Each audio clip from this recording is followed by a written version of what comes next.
হিঙ্গলগঞ্জে দিদিকে বলো নম্বরে ফোন করে আবাস যোজনার ঘর পেল সুন্দরবনের 149টি পরিবার। হিঙ্গলগঞ্জ দিদিকে বলো নম্বরে ফোন করে আবাস যোজনার ঘর পেল সুন্দরবনের 149টি পরিবার। দরিদ্র সীমার নিচে থাকা এই পরিবারগুলো এর আগে বারবার প্রধান ব্লক প্রশাসনের কাছে লিখিতভাবে ঘর পাওয়ার জন্য আবেদন করেছিল।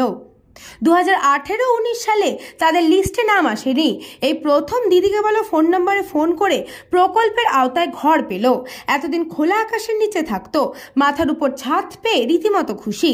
উত্তর 24 পরগনার বসিরহাট মহকুমার হিঙ্গলগঞ্জ ব্লকের স্যান্ডেল বিল গ্রাম পঞ্চায়েতের 119 নম্বর বুথের স্যান্ডেলের বিল 5টি পরিবার, শেফ আলী গায়েন, খালেক গাজী, আব্দুল সামাদ গাজী সহ 149টি পরিবার গত সপ্তাহে প্রথম দিদিকে বলো ফোন নম্বরে ফোন করে ঘর পেল।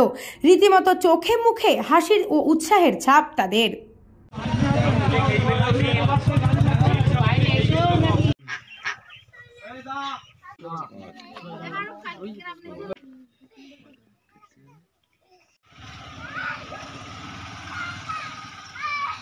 পশ্চিমবঙ্গের মানবিক মুখ্যমন্ত্রী মমতা বন্দ্যোপাধ্যায় উনি যে মানুষের সাথে মানুষের পাশে, এটার আরও একটা নজির। কারণ উনি আবারও প্রমাণ করে দিলেন দারিদ্র সীমার নিচে বসবাসকারী মানুষ, যাদের প্রকৃত বিপিএল তালিকাভুক্ত হওয়ার কথা ছিল, অথচ কোনো প্রকারে সেটা হয়নি, কিন্তু তাদেরকে সরাসরি মুখ্যমন্ত্রীর যোগাযোগ করে বা দিদিকে বলে যোগাযোগ করে তারা ঘর পেয়েছে। এবং শুধু আমার এলাকায় স্যান্ডেল বিলের 4 নম্বর স্যান্ডেল বিল না, টোটাল হিঙ্গলগঞ্জ ব্লকে এই দিদিকে বলে সরাসরি মুখ্যমন্ত্রীতে যোগাযোগ করে 149 জন মানুষকে এবার আমরা ঘর দিতে সক্ষম হয়েছি। যারা মেম্বার ছিল যারা, তাদের কাছে অনেকবারে যাওয়ার পরে তারা তো লিস্টে কোনো নামটাও আসেনি, তাদের বলার পরেও কোনো নামটাও আসেনি।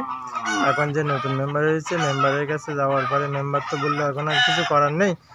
মেম্বার আমার বললো যে দিদির হেডলাইন নাম্বার আছে, ওই নাম্বারে ফোন করে আবেদন করার জন্য। আমি আবেদন করেছিলাম, আবেদন করার 1 মাস পরে দেখলাম বিডিও অফিস থেকে আমার বাড়ি সার্ভে এসেছিল। মেম্বারের কাছে যায়, বিডিও অফিস যায়, পঞ্চায়েতে যায়, পেপারের ঘর, এই ঘরে আমি থাকি জল পরে।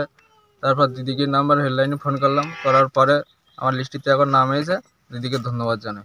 ব্যুরো রিপোর্ট, নিউজ পঙ্গ টাইম।